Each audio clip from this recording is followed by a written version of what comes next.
बिक्रम और बेताल एक प्रमुख हिंदी कहानी है जो हमारे समृद्धि और सिखवाद मूल भूमिका का पालन करती है। इस कहानी में हम बेताल के बुद्धिमान उत्तरों को जानेंगे जिनसे हमें जीवन के मुद्दों का सही तरीके से समुद्रण करने की क्षमता मिलती है। कहानी की शुरुआत एक गहरे जंगल में जो कि बड़े दरिंदों और दुश्मनों से भरपूर भरा हुआ था। राजा बिक्रम राज्य में राज करते थे। बिक्रम राजा ने अपने धर्म का पालन किया और अपने राज्य के लोगों के लिए सुख और सुरक्षा की गारंटी दी। उनका राज्य समृद्धि से भरपूर था। एक दिन बिक्रम राजा ने अपने मंत्री से कहा, मुझे एक अद्वितीय और उच्च शिक्षित व्यक्ति की तलाश है जो मेरे दरबार में आकर मेरे साथ रहेगा और मेरे जीवन के महत्वपूर्ण सवालों के उत्तर देगा। मंत्री ने बिक्रम राजा की इच्छा पर गहरा विचार किया और फिर उन्होंने एक तपस्वी आदमी के बारे में सुना जो जंगल के एक गुफा में तपस्या कर रहा था।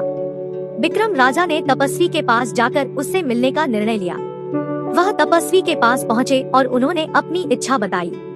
तपस्वी ने आत्मा की शिक्षा की बजाय जीवन के मुद्दों के सटीक उत्तर देने का अभ्यास करने की सलाह दी। उसने बताया कि उत्तरों के माध्यम से व्यक्ति अपनी समस्याओं का सही समाधान पा सकता है। बिक्रम राजा ने तपस्वी जी से एक महत्वपूर्ण सवाल भी पूछा।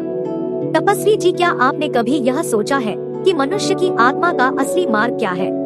तपस्वी ने बहुत ही विचारपूर्ण तरीके से उत्तर दिया, राजन, मनुष्य का पहला कर्तव्य होता है अपने देश और समाज के प्रति निरंतर सजग रहना। यही हमारा धर्म होता है और यही समृद्धि का मार्ग होता है। बिक्रम राजा ने तपस्वी जी के उपाय का पालन किया और तपस्वी जी को दूसरे दिन अपने दरबार में आने को कहा। ठंड की मौसम थी और दूसरे दिन सभी तपस्वी मंत्रियों और अधिकारियों का दरबार में आगमन हुआ। फिर दरबार हुआ। तपस्वी ने विचार किया और कहा, राजा जी, मनुष्य की आत्मा का असली मार्ग उसके अंतर्निहित स्वभाव को पहचानने और उसे समझने में है। यह आत्मज्ञान की ओर ले जाने का पहला कदम है। राजा ने एक बार एक और सवाल पूछा, क्या तपस्वी का ध्यान और तपस्या समाज के लिए कुछ महत्वपूर्ण योगदान कर सकते हैं? तपस्वी ने उत्तर दिया, जी हाँ महाराज। बिक्रम राजा, ध्यान और तपस्या मानवता को सद्गुण सिखाते हैं और यह विश्वास है कि हमारे समाज को ये सीखने का समय आ गया है महाराज। बिक्रम राजा ने तपस्वी जी से और एक महत्वपूर्ण सवाल पूछा, क्या ध्यान और तपस्या का पालन करने से हम अपने जीवन को सुखमय बना सकते हैं? तपस्वी ने विचार किया और कहा, महाराज, हम अपने जीवन को सुखमय बना सकते हैं, परंतु सुख अंतर्निहित है और उसकी खोज में अध्ययन और साधना की आवश्यकता होती है। बिक्रम राजा ने तपस्वी जी का जवाब से संतुष्ट होकर तपस्वी जी को धन्यवाद दिया, क्योंकि तपस्वी ने उसे आदर्शों का पालन करने की महत्वपूर्ण सीख दी। उसका सत्यनिष्ठ और आदर्श जीवन बिक्रम राजा के दरबार में एक प्रेरणा स्रोत बन गया और समाज के लिए एक महत्वपूर्ण संदेश बना।